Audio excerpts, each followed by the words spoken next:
going on, guys, and welcome back to News to Astonish, where we discuss comics, movies, games, and more. And welcome back to another amazing Marvel Spider-Man 2 video here on the channel. If you're new to the channel, be sure to like, comment, and subscribe. I mainly talk about Marvel Spider-Man 2 on here, along with the occasional updates about MCU stuff and more. It really supports the channel if you subscribe. Links to my socials are in the description box below.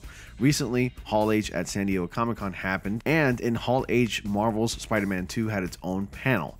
In that panel, there were a bunch of highlights, and I'm going to cover exactly what those highlights are. Let me just give you the cliff notes quick. This blog I'm about to read to you and discuss pretty much covers a lot of details we've been curious about. So, coming directly to you from the PlayStation blog, it reads, the trailer sets up our story in the game while also giving you your first full look at the monster's venom in Marvel's New York. Here's Marvel Spider-Man 2 senior narrative director John Paquette to offer a deeper look.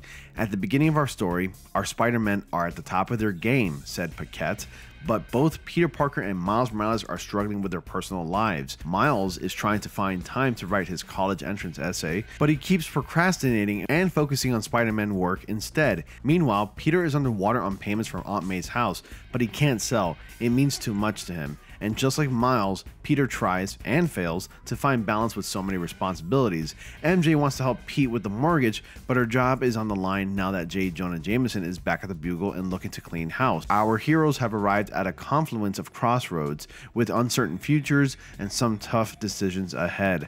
I love how Insomniac Games never fails to deliver real-world problems I would say most people can relate to, and at its core, these type of normal everyday problems makes a Spider-Man story so great, and it really hits home. Continuing with the article. As many of you noticed in Marvel Spider-Man 2's gameplay trailer from the PlayStation Showcase in May, Peter's new black suit affected his personality and gives him new, powerful symbiote abilities.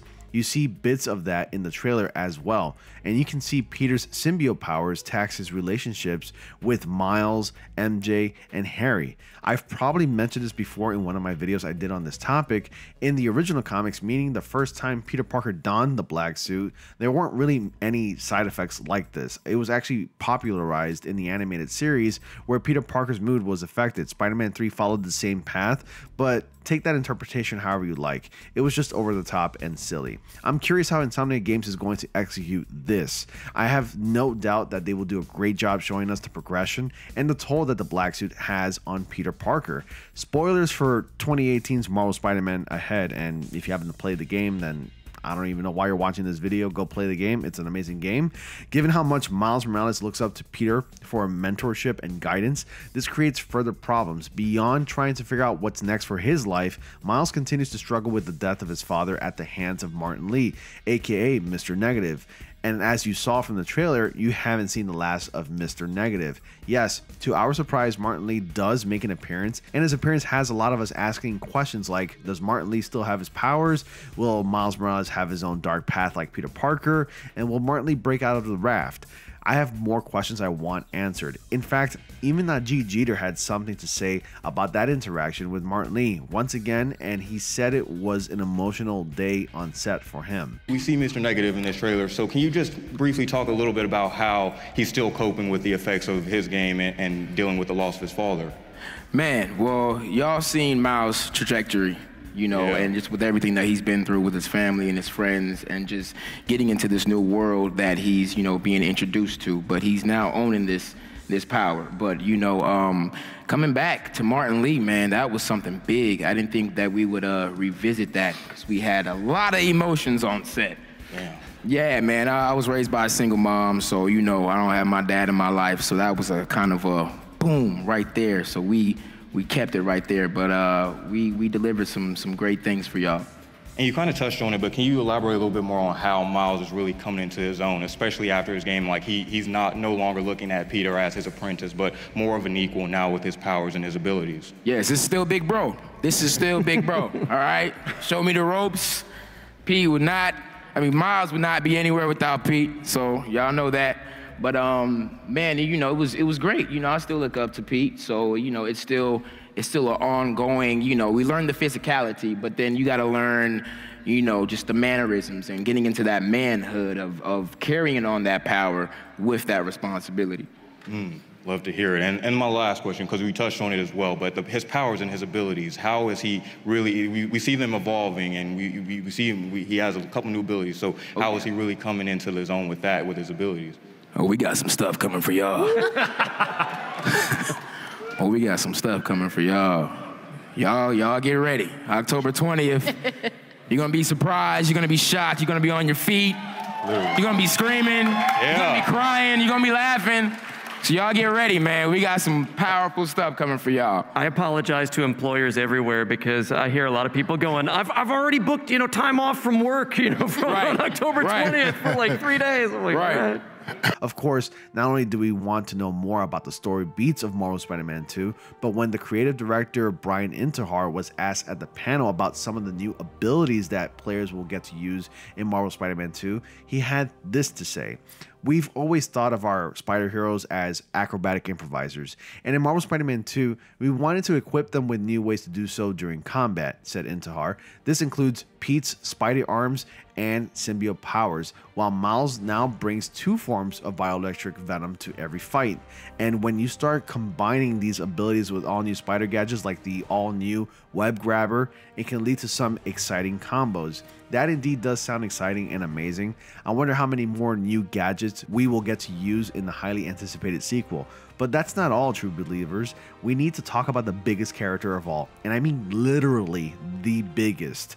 Yes, that's right, folks. The biggest character of all is your playground, aka New York City, which is twice the size of the maps from the first 2 games. This trailer also provided some new looks at our expanded Marvel's New York. Now you'll be able to swing across the East River and explore Brooklyn and Queens. Coney Island makes its debut as well in the trailer, and we can't wait for you to explore it. And one way you can explore it is with the web wings. Let's hear more from Senior Game Director Ryan Smith. We are really excited for people to try out the new web wings, says Smith. For us, it was a cool opportunity to bring something people have seen in the comics and movies and integrate it in the game. Swinging is the core of our Spider-Man traversal, so we designed the web wings to work with swinging and complement it. And that way you can weave back and forth between the two to build up speed and height.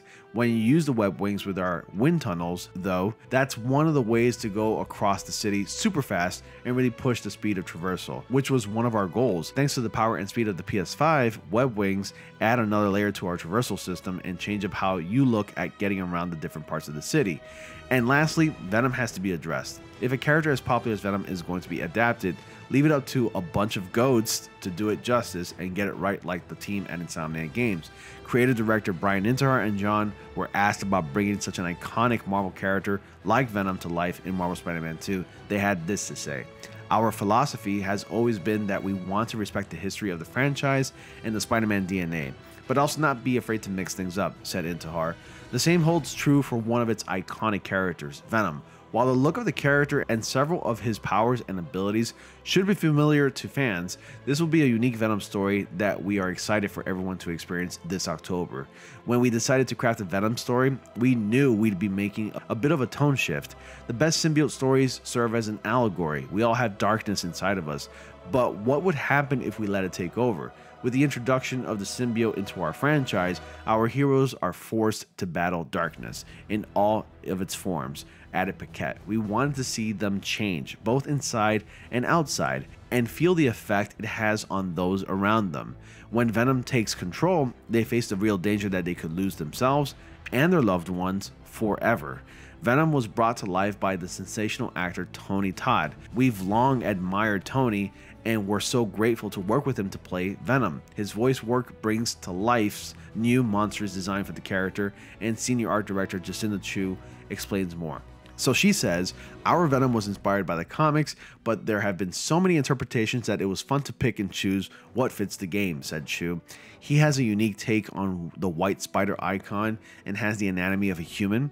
He also has powerful tendril attacks that can take many forms. It was challenging to find the right balance between liquid and solid in Venom's materials, as going too watery makes him look weak and going too solid can quickly turn him into a tentacled monster.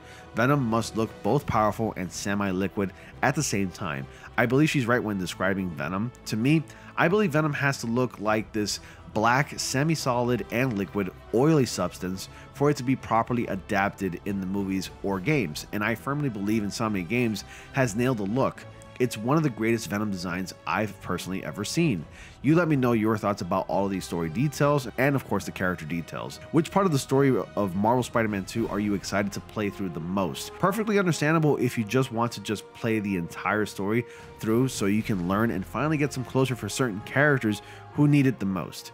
Anyway, thank you all so much for watching. Like, comment, and subscribe. And until next time, I'll see you all in the next comic panel.